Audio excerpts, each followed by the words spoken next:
अस्सलामुअलैकुम, welcome to देसी kitchen हांडी। आज की हमारी रेसिपी है सफ़ेद चने।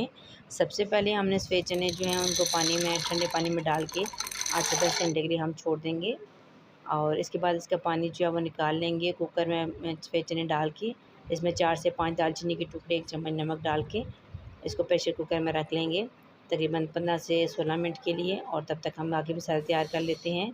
सबसे पहले हम प्याज जो है उसको ब्राउन कर लेंगे। प्याज ब्राउन होने के बाद अब हम इसमें लहसुन, खुश्क धनिया और जीरा जो मिक्स कर लेंगे। अब इसके अंदर टमाटर शामिल करके इसको अच्छी तरह से इसकी भुनाई करेंगे और फिर बाकी नमक, मिर्च और हल्दी मसाले डाल लेंगे।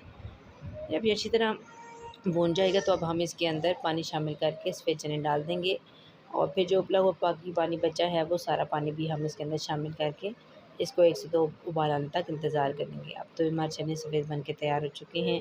मिलते हैं एक नई वीडियो के साथ, तब तक अपना बहुत ख्याल रखिएगा। अल्लाह हाफ़िज़।